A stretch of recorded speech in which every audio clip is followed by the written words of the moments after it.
তোমরা কি মনে করছো যে তোমরাই খালি ঘটনা ঘটাইবা আর আমরা ধৈর্য টর্য ধরি দেখা আমাদের কোনো চেতনা বা বোধ নাই নাকি? আছে আছে, আমাদের আছে। আমরা জানি হাউ টু ডিল, কিভাবে আঙুল বাঁকা কইরা ডিব্বার ভেতর থেকে ঘি তুলতে হয়। ওত পেতে বসে আছে 1.5 লক্ষ যোদ্ধা। 1.5 লক্ষ যোদ্ধা শুধু খালি হাতে এবার বসে নাই, প্রায় 1.5 লক্ষের উপরে অত্যাধুনিক প্রযুক্তির ক্ষেপণাস্ত্র টার্গেট করা আছে। একটি ইশারা আর একটা কমান্ড, শো করে উড়ে যেতে পারে 1.5 লক্ষ মিসাইল। বুঝতেই পারেন ভারত রাষ্ট্র তছনছ হয়ে তামাতামা হয়ে যাবে। দর্শক, মোদির মাথায় হাত, ইন্ডিয়ার সর্বনাশ। একটা কথা আছে না যে ফান্দে পড়িয়া বগা কান্দে, গ্রামাঞ্চলে বহুল প্রচলিত একটা শব্দ। তারা এই সাহায্য দ্রুততম সময়ে আসা শুরু করবে এই প্রতিশ্রুতিও আমাকে দিয়েছেন। বাংলাদেশের জন্য একটা সুখবর হচ্ছে, পরিস্থিতি বাংলাদেশে অনুকূলে আসছে। বাংলাদেশ সরকারের স্মার্ট অ্যান্ড টাইমলি ডিপ্লোমেসি, জনগণের ঐক্যবদ্ধ প্রতিক্রিয়া, ধৈর্য, সহনশীলতা, সেই পরিস্থিতিতে বাংলাদেশের জন্য ভালো কিছু ঘটছে। পরিস্থিতি বাংলাদেশে অনুকূলে আসছে। গ্রেফতার হয়েছিল ভারতের প্রধানমন্ত্রী নরেন্দ্র মোদী। আমার আপনার কপাল ভালো যে আমার দেশটাকে এখন একজন নোবেল বিজয়ী রিপ্রেজেন্ট করছে, যার সামনে ভারতীয় কুত্তার বাচ্চারা বলদের মতো বই খায়, তার সামনে দাঁড়াতে পারে। আজকে গত 54 বছরের হিস্ট্রিতে ভারত এই প্রথম বাংলাদেশের মাটিতে ছাত্রদের দ্বারা পাছার মধ্যে লাথ দিয়ে তাদের পুতুল নিয়ে দৌড়েছে।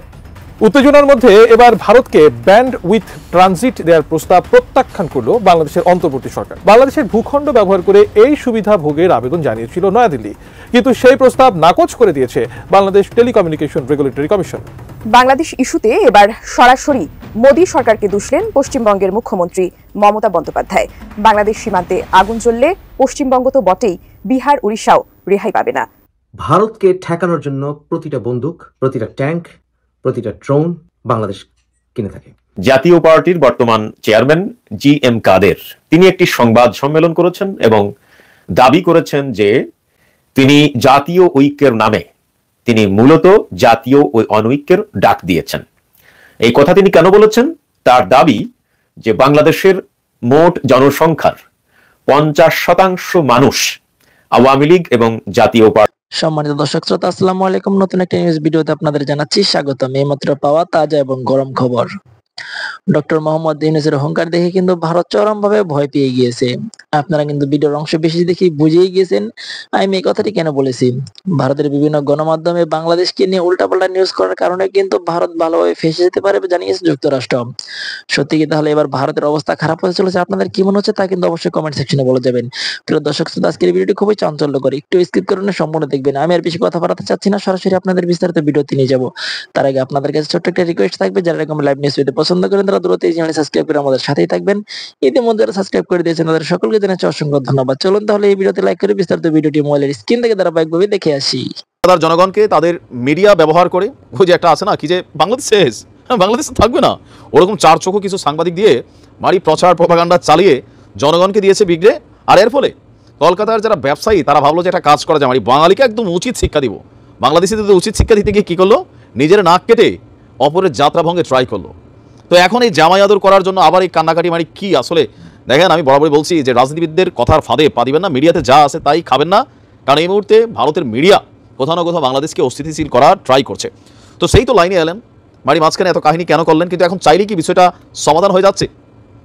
দর্শক, কলকাতার বেশ কয়েকটা কি বলে যে খুবই জনপ্রিয় এরিয়া, এই এরিয়াগুলো বেসিক্যালি বাংলাদেশের জনগণ কর্তৃক, মানে আমরা যারা বিভিন্ন সময় ভারতে চিকিৎসা করতে চাই, আমরা কলকাতায় ভ্রমণ করতে যাই, আর বিভিন্ন ইস্যুতে কলকাতায় যাই, তো আমরা যদি হিউজ পরিমাণ টাকা খরচ করি, লাইক প্লেন ফেয়ার থেকে শুরু করে আপনার বাস থেকে শুরু করে সেখানে হোটেল, মোটেল, রেস্তোরাঁ, হাসপাতাল, প্রত্যেকটা জায়গায় কিন্তু আমরা টাকা খরচ করি, তাই না? ফ্রিতে তো আর কলকাতা আমাদেরকে ভিসা দিচ্ছে না। তো আমরা যখন কলকাতাতে 100 টাকা খরচ করে চিকিৎসা করছি, এখন যখন কলকাতার ব্যবসায়ীরা, কলকাতার হাসপাতালওয়ালারা যখন সিদ্ধান্ত নিল, তো বাংলাদেশের তারা এই মুহূর্তে সিঙ্গাপুর, থাইল্যান্ড, তারপর হচ্ছে মালয়েশিয়া সহ বিভিন্ন জায়গায় কিন্তু যাওয়া শুরু করে দিয়েছে। আর এতে কলকাতার পর্যটন ব্যবসায় নামছে বিশাল ধস। ধারাবাহিক রিপোর্টের এবার অংশ হচ্ছে আপনার বাংলাদেশি দর্শকদের আপনার যেই পরিমাণ কি বলে যে সেখানে অত্যাচার করা হয়েছে, নির্যাতনের ঘটনা ঘটেছে। আর এতে কলকাতার নিউ মার্কেটের মার্কুইস স্ট্রিট ফ্রি ফুল street welfare society, new market trade association, hotel owners association Bangladeshi পর্যটকদের উদ্দেশ্যে তারা একটা নতুন বার্তা দিয়েছে। দেখেন, আমরা বাংলাদেশি জনগণকে বয়কট করব না, তারা যেন নিশ্চিন্তে এখানে আসেন, যতটা পারবো এবার তাদেরকে নিরাপত্তা দিবে। আর পাশাপাশি বিশেষ ডিসকাউন্টও ঘোষণা করেছে হোটেলের মালিকগুলো। তথ্য বলছিল যে Marquis street free school street যে ওয়েলফেয়ার সোসাইটি, তাদের প্রায় সেখানে 104টা আপনার হোটেল আছে, যেখানে প্রায় 4000-এর উপরে মানুষ কর্মরত। এরপর ট্যাক্সি ড্রাইভার আছে। এই জায়গাটাকে কেন্দ্র করে খাবারের ব্যবসা আছে, মানুষ গেলে সেখানে কাপড় চোপড় কেনাকাটা করছে, বিভিন্ন প্রসাধনী কেনাকাটা করছে, বিভিন্ন জায়গায় ঘুরছে, গাইডরা আছে। সো এখান থেকে বিশাল জনগোষ্ঠী কিন্তু বাংলাদেশের এই জনগণগুলোর উপরে কানেক্টেড ছিল, আর রাইট নাও তারা পড়ছে বিপদে। মানুষগুলো কর্মহীন। আমরা বাংলাদেশ বলেন আর কলকাতা বলেন, সরকার ঘরে এসে খাবার দিয়ে যায় না। যদি আপনার পেটে খাবার না থাকে, আপনি নিজেকে চুরি করুন, ডাকাতি করুন, কর্ম করুন, আপনাকে কিন্তু পয়সা ইনকাম করতে হবে। তো এই পরিস্থিতিতে আপনার আজকে যিনি আপনার এই মার্কুইস স্ট্রিট ফুল স্ট্রিট ওয়েলফেয়ারের যিনি যুগ্ম সচিব আছেন মন্তুর সরকার, তিনি বলছেন নিউ মার্কেট মূলত বাংলাদেশ ভিত্তিক অঞ্চল, বাংলাদেশি পর্যটকদের উপর নির্ভর করে এখানকার মানি এক্সচেঞ্জ, হোটেল, পর্যটক ব্যবসা চলছে, তাই তাদের অনুপস্থিতি আমাদের এখানে প্রভাব ফেলছে। এখানে আমি বলি যে ওনার বক্তব্য আমি শুনছিলাম ভিডিও বার্তাটা, সেখানে তিনি বলছিলেন যে যেখানে একটা হোটেলে কথার কথা আগে 100% কি বলে যে পর্যটক থাকতো বাংলাদেশি, এখন সেখানে আছে 20 to 30%, বরং এটা আরও কমে যাবে যে পরিস্থিতি তৈরি হয়েছে। তো তার অভিমত যে সম্পর্ক নষ্ট করার জন্য কিছু গুজব ছড়াচ্ছে, কিন্তু সেদিকে কান না দিয়ে বাংলাদেশের পর্যটকদের জানাবো আপনারা এখানে আসুন, দুই দেশের মধ্যে ভালো সম্পর্ক রয়েছে, দুই দেশই ব্যবসায়ীরা রয়েছেন, তাই আমাদের উভয় পক্ষকে এই সমস্যার সমাধানের জন্য এগিয়ে আসতে হবে। উত্তেজনার মধ্যে এবার ভারতকে ব্যান্ড উইথ ট্রানজিট দেওয়ার প্রস্তাব প্রত্যাখ্যান করল বাংলাদেশের অন্তর্বর্তী সরকার। উত্তর পূর্ব ভারতের রাজ্যগুলোতে মোবাইল ইন্টারনেট সংযোগ বাড়ানোর লক্ষ্যে বাংলাদেশের ভূখণ্ড ব্যবহার করে এই সুবিধা ভোগের আবেদন জানিয়েছিল নয়াদিল্লি, কিন্তু সেই প্রস্তাব নাকচ করে দিয়েছে বাংলাদেশ টেলিকমিউনিকেশন রেগুলেটরি কমিশন। কেন এই সিদ্ধান্ত আর এখন কি করবে ভারত, বিস্তারিত জানাচ্ছেন এস এ রাজ। বাংলাদেশের উপর দিয়ে ভারতের উত্তর পূর্বাঞ্চলীয় 7 রাজ্যে ব্যান্ড উইথ নেওয়ার প্রস্তাবকে গ্রহণ করেনি টেলিযোগাযোগ নিয়ন্ত্রণ সংস্থা বিটিআরসি। সম্প্রতি ভারতের দেওয়া এই প্রস্তাবের বিষয়ে এমনই সিদ্ধান্ত নেওয়া হয়েছে বলে বিটিআরসি সূত্রে জানা গেছে। দেশের 2 international terrestrial cable company Summit Communications ও ফাইবার অ্যাট হোম এবং বাংলাদেশের টেলিকম অপারেটর এয়ারটেল সম্মিলিতভাবে এই ব্যান্ড উইথ অবকাঠামো স্থাপনের উদ্যোগ নিয়েছিল। আওয়ামী লীগ সরকারের সময় নেওয়া এই প্রক্রিয়া অনেকটাই এগিয়ে গিয়েছিল, কিন্তু শেখ হাসিনা সরকারের পতনে তা থমকে যায়। ভারতীয় এয়ারটেল এ বিষয়ে বাংলাদেশের পররাষ্ট্র মন্ত্রণালয়ে আবেদন করেছিল। পররাষ্ট্র মন্ত্রণালয় এটি টেলিযোগাযোগ বিভাগে পাঠায়, পরে তা বিটিআরসিকে পাঠানো হয়েছিল যাচাই করতে। সূত্র জানিয়েছে রাজনৈতিক পট পরিবর্তন না হলে এতদিনে হয়তো ট্রানজিটের অনুমোদন পেয়ে যেত ভারত। পরিকল্পনা ছিল সামিট ও ফাইবার অ্যাট হোম আখাউড়া সীমান্তে terrestrial cable landing station TCLS স্থাপন করবে, আর এই স্টেশনের সাথে সংযুক্ত করার কথা ছিল কক্সবাজার ও Kuakata Bangladesh submarine cable landing স্টেশনের, যার মাধ্যমে সেবা সিঙ্গাপুর পর্যন্ত সম্প্রসারিত হবে। আখাউড়া TCLS থেকে ভারতীয় এয়ারটেল উত্তর পূর্বাঞ্চলীয় রাজ্য ত্রিপুরা, মিজোরাম, মণিপুর, অরুণাচল প্রদেশ, আসাম, নাগাল্যান্ড ও মেঘালয়ে দ্রুতগতির ইন্টারনেট সেবা দেওয়ার কথা ছিল। সংশ্লিষ্টরা বলছেন এই ট্রানজিটে বাংলাদেশের তেমন কোনো লাভ নেই, শুধু আওয়ামী লীগ সরকারের সুবিধাভোগী সামিট ও ফাইবার অ্যাট হোমের কিছু ব্যবসা হতো। এতে লাভ হতো বেশি ভারতেরই, কারণ এখন ভারতের 7 সিস্টার থেকে চেন্নাই সাবমেরিন কেবলের ল্যান্ডিং স্টেশনের দূরত্ব 5500 কিলোমিটার, এখান থেকে সিঙ্গাপুরের দূরত্ব আরও বেশি 8700 কিলোমিটার। এছাড়া দুর্গম পর্বতের কারণে ভারতের ভেতর দিয়ে পূর্বাঞ্চলীয় রাজ্যগুলোতে ফাইবার নেটওয়ার্ক পৌঁছানো ও রক্ষণাবেক্ষণ করা ছিল আরও বেশি কষ্টসাধ্য ও ব্যয়বহুল। বাংলাদেশ ইস্যুতে এবার সরাসরি মোদী সরকারকে দুষলেন পশ্চিমবঙ্গের মুখ্যমন্ত্রী মমতা বন্দ্যোপাধ্যায়। ভারতের সংসদে শীতকালীন অধিবেশনে এ নিয়ে কেন আলোচনা হচ্ছে না, আর কেনই বা সেদেশের প্রধানমন্ত্রী বা বিদেশমন্ত্রী বিবৃতি দিচ্ছেন না, তা জানতে চান মমতা। সেই সাথে ভারতীয়দের সতর্ক করে তিনি বলেছেন, বাংলাদেশ সীমান্তে আগুন জ্বললে পশ্চিমবঙ্গ তো বটেই, বিহার উড়িষ্যাও রেহাই পাবে না। আরও জানাচ্ছেন এসআই রাজ। কদিন ধরেই ভারত বাংলাদেশ ইস্যু নিয়ে সরগরম গোটা বিশ্ব। বাংলাদেশে সংখ্যালঘু নির্যাতন নিয়ে ভারতীয় একাধিক মিডিয়ার প্রোপাগান্ডা এখন আন্তর্জাতিক গণমাধ্যমে উঠে আসছে, যার প্রভাব পড়েছে দুদেশের কূটনৈতিক সম্পর্কে। এদিকে শেখ হাসিনা সরকারের পতনের পর থেকে বাংলাদেশিদের জন্য ভিসা সেবা বন্ধ রাখে ভারত। এতে বাংলাদেশিদের খুব বেশি অসুবিধা না হলেও এদেশের পর্যটকদের অভাবে পথে বসতে চলেছে পশ্চিমবঙ্গের ব্যবসায়ীরা, ফলে এর প্রভাব পড়েছে সেখানকার অর্থনীতিতে। অন্যদিকে চিন্ময় ও ইসকন ইস্যুতে দুদেশের মধ্যে নতুন করে সংকট তৈরি হওয়ায় চিন্তিত মন্ত্রীরা। দেশটির কিছু নাগরিক, এমনকি রাজনৈতিক দল ও বেশ কয়েকটি মিডিয়া এমনভাবে প্রোপাগান্ডা ছড়াচ্ছে যেন দুদেশের মধ্যে যুদ্ধ লাগিয়ে দেওয়াটাই তাদের উদ্দেশ্য। এমন পরিস্থিতিতে এবার পশ্চিমবঙ্গের মুখ্যমন্ত্রী মমতা বন্দ্যোপাধ্যায় বলেছেন, বাংলাদেশ সীমান্তে আগুন জ্বললে তা পশ্চিমবঙ্গ তো বটেই, বিহার উড়িষ্যায়ও রেহাই পাবে না। জাতীয় পার্টির বর্তমান চেয়ারম্যান GM কাদের তিনি একটি সংবাদ সম্মেলন করেছেন এবং দাবি করেছেন যে তিনি জাতীয় ঐক্যের নামে তিনি মূলত জাতীয় অনৈক্যের ডাক দিয়েছেন। এই কথা তিনি কেন বলেছেন? তার দাবি যে বাংলাদেশের মোট জনসংখ্যার 50% মানুষ আওয়ামী লীগ এবং জাতীয় পার্টির প্রতিনিধিত্ব করে। এটি উপস্থাপন করতে গিয়ে তিনি 2001 সালের নির্বাচনের ফলাফল এবং 2008 সালের নির্বাচনের ফলাফল সামনে রেখে ভোটের পার্সেন্টেজ হিসাব করে তিনি দাবি করেছেন যে আওয়ামী লীগ এবং বিএনপি এই দুই দলের ভোট যেমন সমান, অনুরূপভাবে জাতীয় পার্টির ভোট এবং জামাতের ভোটও প্রায় সমান। তো সেই হিসাবে তিনি বলেছেন যে 50% জনগোষ্ঠীকে বাদ দিয়ে তিনি যে জাতীয় ঐক্যের ডাক দিয়েছেন এটি আসলে জাতীয় ঐক্য নয়, এটি জাতীয় অনৈক্য। তিনি মূলত জাতীয় অনৈক্যের ডাক দিয়েছেন। তো আসুন আমরা এই বিষয়টি নিয়ে একটু আলোচনা করার চেষ্টা করি। প্রথমত GM কাদের সাহেব যে প্রেডিকশন বা যে পরিসংখ্যান উপস্থাপন করেছেন 2001 সালের এবং 2008 সালের যে পরিসংখ্যান GM কাদের উপস্থাপন করেছেন, আজকের পরিসংখ্যানটাও কি তাই? উনি কেন 2014, 2018 এবং 2024 সালের নির্বাচনের পরিসংখ্যান সামনে আনলেন না?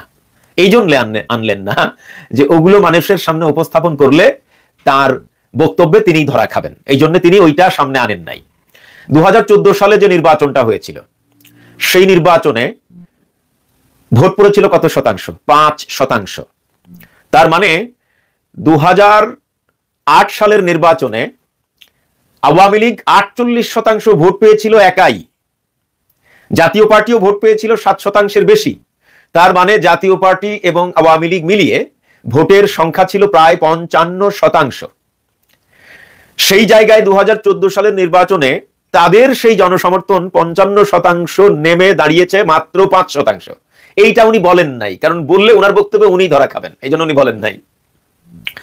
তো তার মানে কি 2014 সালে এসে 2018 সালে আওয়ামী লীগ এবং জাতীয় পার্টি মিলে ভোট পেয়েছিল 55%। 2014 সালে এসে এই দুই দলের মোট ভোট দাঁড়িয়েছে 5%। ঠিক অনুরূপভাবে 2018 সালে নির্বাচনেও আপনার এই ভোটের সংখ্যা এইরকমই ছিল, কিন্তু তারা যেহেতু রাতেই ভোট সেরে ফেলেছিল এই জন্য ওই পরিসংখ্যানটা বের করাটা আসলে কঠিন ছিল। কিন্তু 2024 সালের যে নির্বাচন, দামি নির্বাচন, এই নির্বাচনে আওয়ামী লীগ এবং জাতীয় পার্টি মিলে নির্বাচনে অংশগ্রহণ করেছিল। এই নির্বাচনেও আমরা যে পরিসংখ্যানটা জানি সেটা ওই 5%-এর উপরে না, কেউ কেউ বলেছেন যে অ্যাভারেজ হয়তো 8% কিংবা 9% হতে পারে। তো তার মানে এই 8%, 9%-এর ভিতরে আবার জোর জবরদস্তি আছে, কারচুপি আছে, নানান ব্যাপার স্যাপার আছে। তো সব মিলিয়ে আপনার ভোটের সংখ্যা কিন্তু ওই 5%-ই আছে। তো উনি এইটা কেন বললেন না? উনি সেই 2001 সালের পরিসংখ্যান, 2008 সালের পরিসংখ্যান সামনে এনে তিনি প্রমাণ করার চেষ্টা করতেছেন যে বাংলাদেশের অর্ধেক জনগোষ্ঠী আওয়ামী লীগ এবং জাতীয় পার্টির রাজনীতির সাথে জড়িত বা আওয়ামী লীগ বা জাতীয় পার্টিকে সমর্থন করে। এই প্রেডিকশন বলেন আর এই পরিসংখ্যান বলেন, এটা টোটালি রং, এটা টোটালি রং। বাংলাদেশে বর্তমানে আওয়ামী লীগ এবং জাতীয় পার্টি মিলে 5% মানুষ এই দুই দলকে সাপোর্ট করে। পরিসংখ্যান এটাই বলতেছে, এটাকে আমার বানানো কথা না, পরিসংখ্যান বলতে আমিও পরিসংখ্যানই দান করাচ্ছি। বাংলাদেশের জন্য একটা সুখবর হচ্ছে পরিস্থিতি বাংলাদেশে অনুকূলে আসছে। বাংলাদেশ সরকারের স্মার্ট অ্যান্ড টাইমলি ডিপ্লোমেসি, জনগণের ঐক্যবদ্ধ প্রতিক্রিয়া, ধৈর্য, সহনশীলতা, ভারত বাংলাদেশ সম্পর্কের যে অবনতি বা ভারতের পক্ষ থেকে যে একপাক্ষিক উস্কানি, সেই পরিস্থিতিতে বাংলাদেশের জন্য ভালো কিছু ঘটছে, পরিস্থিতি বাংলাদেশে অনুকূলে আসছে। আরো সহজভাবে যদি বলি, ভারত অনেকটা চুপ ছেড়ে যাচ্ছে। হ্যাঁ, এদের ষড়যন্ত্র থামবে না, থামেনি, কিন্তু কিছুটা হলেও ওদের টনক নড়েছে। বাংলাদেশ সরকার কঠিন অনেক পদক্ষেপ নিয়েছে, আপনারা জানেন যে কৌশলগত পদক্ষেপের কথাও বলেছি, এমনকি প্রয়োজনে যুদ্ধ করবে এরকম একটা মানসিকতাও তারা দেখিয়েছে। এছাড়া ভারতের লোকজনদেরকে বাংলাদেশে ভিসা দেওয়াও সীমিত করেছে, বিকল্পের কথা বলছে, নানান কিছু বিচার বিশ্লেষণ করে এবং কিছু সিদ্ধান্ত প্রমাণ করে যে পরিস্থিতি বাংলাদেশে অনুকূলে আসছে। ভারত প্রথম দিকে একেবারে উগ্র হিন্দুত্ববাদীরা যেভাবে বার্তা দিয়েছিল বাংলাদেশকে, যা করতে চেয়েছিল, হিন্দুত্ববাদী এই মূর্খগুলো কি চায়? বাংলাদেশ দখল করতে চায়, হামলা করতে চায়। সরকারেরও তাতে সায় ছিল, কিন্তু না, সরকার এখন বুঝতে পারছে বেশি বাড়াবাড়ি করলে পরিণতি অত্যন্ত খারাপ হবে, এগুলো সব হারানো লাগবে। যার ফলশ্রুতিতে একটা বিষয় দেখেন, ভারতের আচরণ অনেকটা এমন যে এই সরকারকে তারা মানেই না, অথচ এই সরকারকে তারা স্বীকৃতি আগে দিয়েছে। নরেন্দ্র মোদী নিজে ডক্টর ইউনূস সরকারকে সমর্থনের কথা বলেছেন। এখন অনেকে ভাব নিচ্ছেন যে এই সরকার অবৈধ সরকার, ভারতের বিভিন্ন মিডিয়া ডক্টর ইউনূস সরকারকে অবৈধ সরকার বলে, কিন্তু ভারতের কেন্দ্রীয় সরকার ডক্টর ইউনূস সরকারকে বৈধ সরকার মনে করে।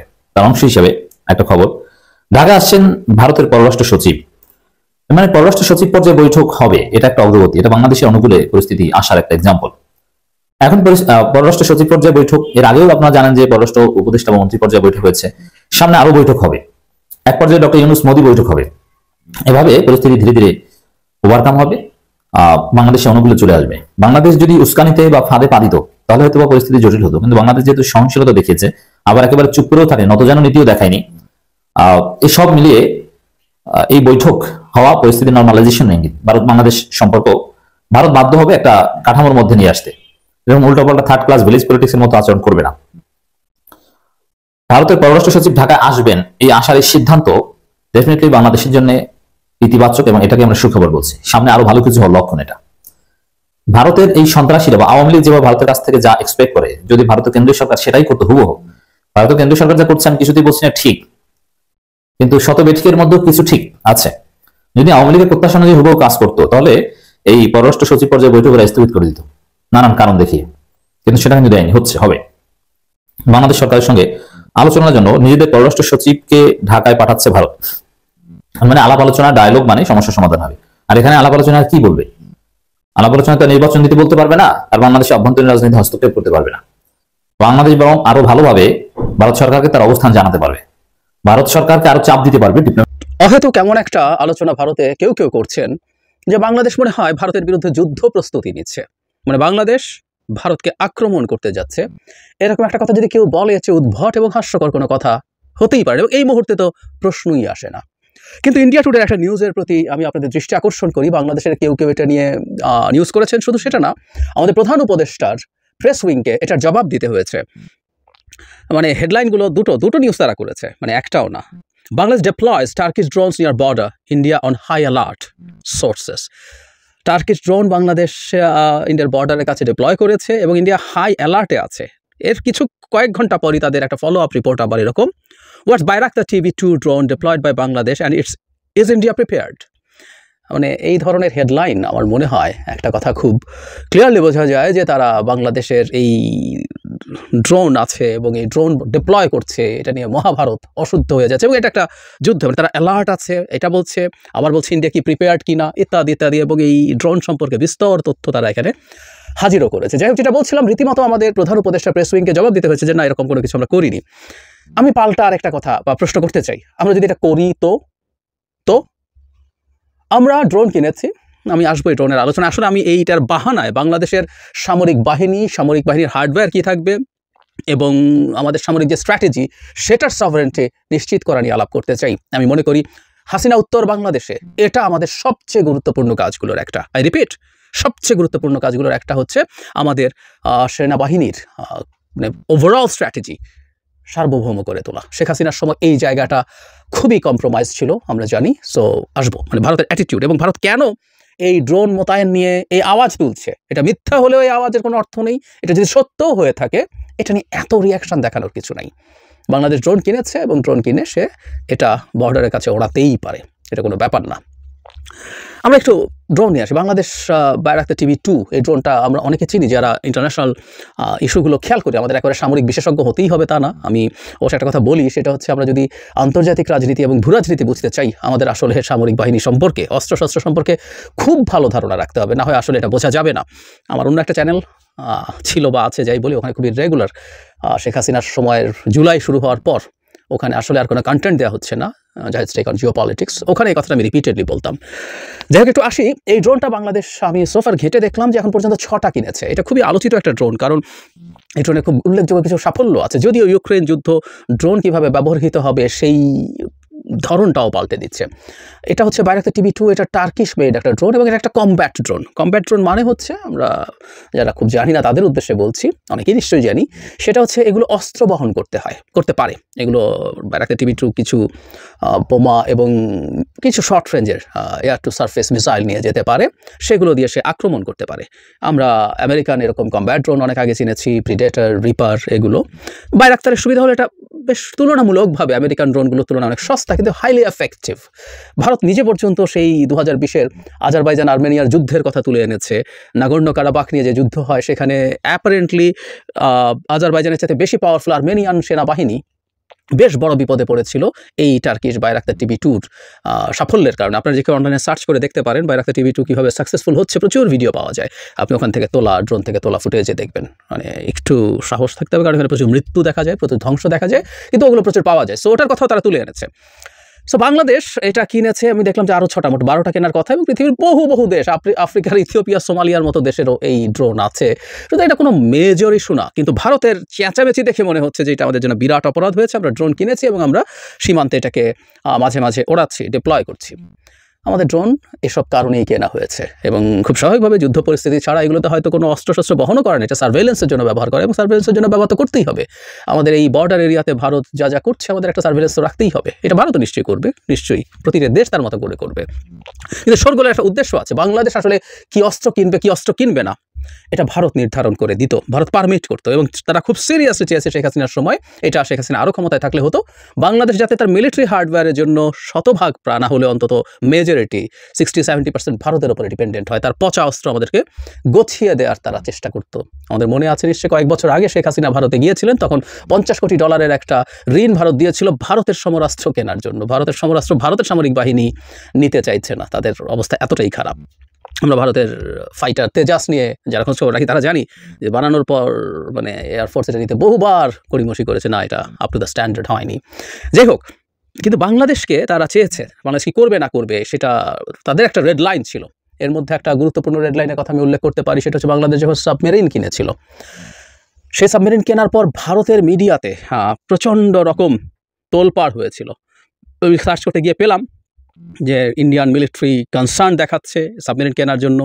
শুধু সেটা না, আমি স্পুতনিক, রাশিয়ান একটা গুরুত্বপূর্ণ নিউজ মিডিয়া, সেখানে ভারতের এক্সপার্টরা বলছে এটাকে provocation. And I can clearly remember ওই সময় ভারতের প্রচুর টক শো হতো মিডিয়াগুলোতে, ইউটিউবে আমি দেখেছি, তারা বারবার একই প্রশ্ন করছে, বাংলাদেশ কেন সাবমেরিন কিনতে হবে? অথচ আমাদের সাবমেরিনগুলো খুব অ্যাডভান্স কিছু ছিল তা না, এগুলো আসলে লেট 80s-এ চায়না এগুলো বানিয়েছিল, টাইপ 035 বলে। এগুলোর মানে কি আছে, মানে টর্পেডোর বেশি কিছু নাই, তবে হ্যাঁ টাইপ 035-এর অনেকগুলো ভ্যারিয়েন্ট আছে। প্রথম দিকের ভ্যারিয়েন্টগুলোর মধ্যে অ্যান্টি সাবমেরিন ক্যাপেবিলিটি ছিল না, ওগুলো শুধু শিপের ক্ষেত্রে আক্রমণ করতে পারতো। আমাদের যে টাইপটা দেওয়া হয়েছে সেটা অ্যান্টি সাবমেরিন ক্যাপেবিলিটিও আছে। এক বরং মিয়ানমারকে চায়না টাইপ 035 আরও বেটার ভার্সন দিয়েছে, যেটার এই যে টিউবগুলো আছে টর্পেডো, সেগুলো থেকে মিসাইল লঞ্চ করা যায়। আমরা জানি অনেক সাবমেরিন থেকে মিসাইল লঞ্চ করা যায়, নিশ্চয়ই আমরা জানি, এবং আমরা এইটুকু একটু জানিয়ে রাখি, যারা আগ্রহী তারা খোঁজ করে দেখে নেবেন। যেসব পরমাণু শক্তিধর দেশ আছে তারা তাদের খুব বড় একটা অংশের নিউক্লিয়ার ওয়েপন কিন্তু সাবমেরিনে রাখে। তাদের অন্তত 3টা জায়গা দিয়ে লঞ্চ করার মতো ক্যাপাবিলিটি তারা রাখতে চায়। একটা ল্যান্ড থেকে তারা ইন্টারকন্টিনেন্টাল ব্যালিস্টিক মিসাইল দিয়ে, একটা হচ্ছে তারা খুব হাই এন্ডিউরেন্সের কতগুলো বম্বার আছে সেগুলো দিয়ে, আর একটা হচ্ছে সাবমেরিন, সেগুলো যে submarine launch ballistic missile SLBM বলে, সেগুলো দিয়ে। সো সাবমেরিন থেকে করা যায়, আমাদেরকে তারা ওই অস্ত্র দেবে না, কিন্তু আমাদের এখান থেকে খুব বেসিক ধরনের মিসাইল লঞ্চিংয়ের ক্যাপাবিলিটিও আমাদেরকে দেওয়া হয়নি। তার মানে আমরা এই সাবমেরিন দিয়ে তাত্ত্বিকভাবে বলছি, ভারতের সাথে যদি যুদ্ধ লাগে তাদের জাহাজ এবং তাদের সাবমেরিনের বিরুদ্ধে কিছু কাজ করতে পারবো, তাদের ল্যান্ডে অ্যাটাক করতে পারবো না। রাদার চায়না মিয়ানমারকে যে সাবমেরিন দিয়েছে সেটা দিয়ে ভারতের ল্যান্ডে অ্যাটাক করা যাবে। শুধু সেটা এটা অ্যান্টি শিপ মিসাইলও আছে, শুধু টর্পিডো না।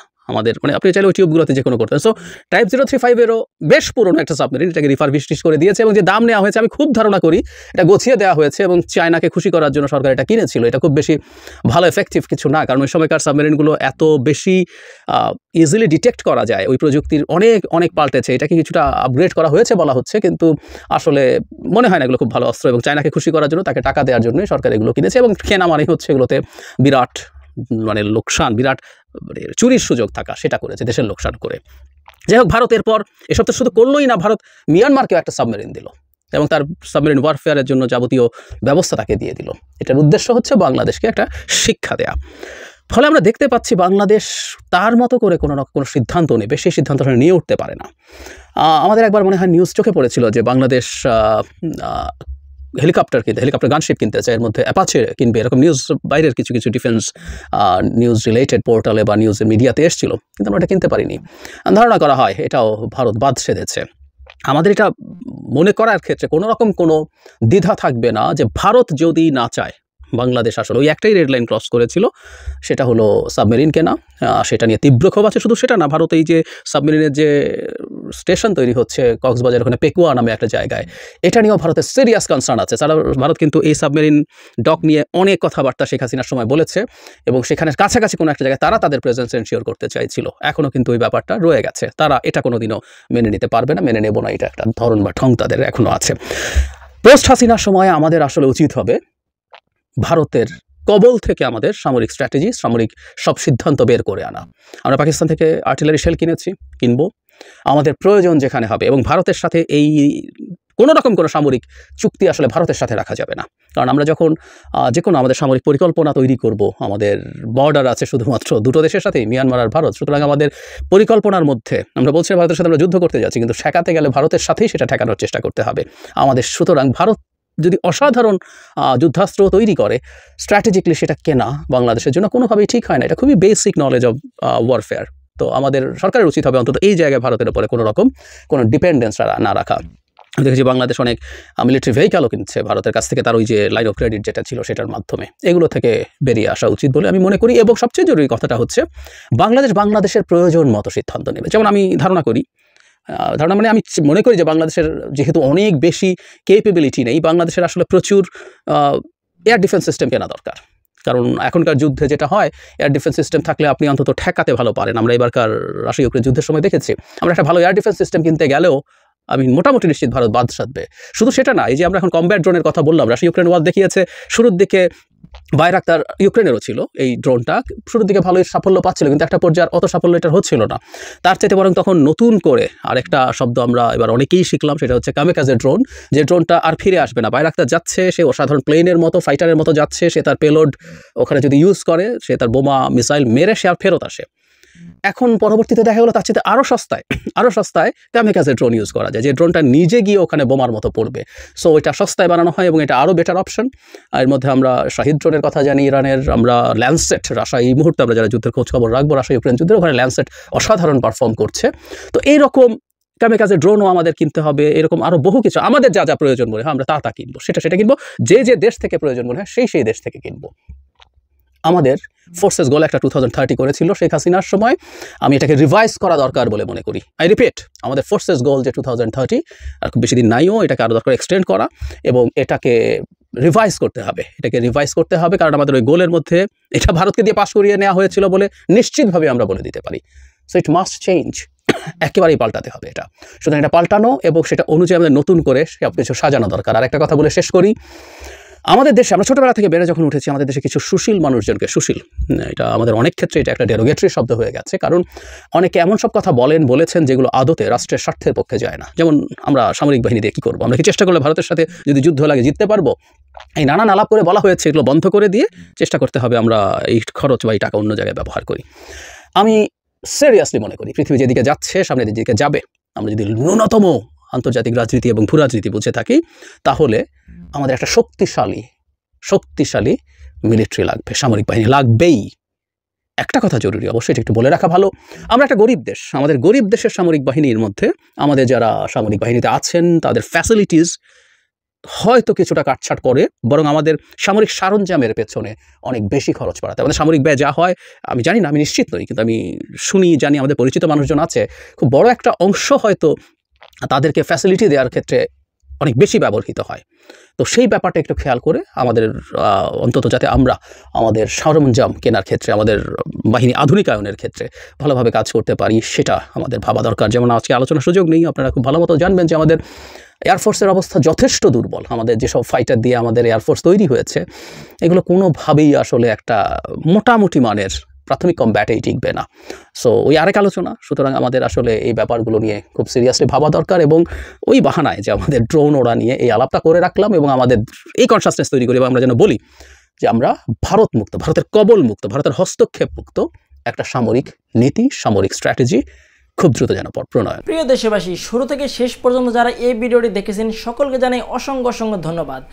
যারা এরকম নিউজ ভিডিও পেতে পছন্দ করেন তারা অবশ্যই এই চ্যানেলটি সাবস্ক্রাইব করে পাশে থাকা বেল আইকনটি বাজিয়ে দিবেন। যারা এখন এই ভিডিওটি শেয়ার করেননি, এই ভিডিওটি দ্রুত শেয়ার করে সকলকে দেখার সুযোগ করে দিন। আজকের মতন এই পর্যন্ত, দেখা হচ্ছে পরবর্তী কোনো ভিডিও নিয়ে ইনশাল্লাহ।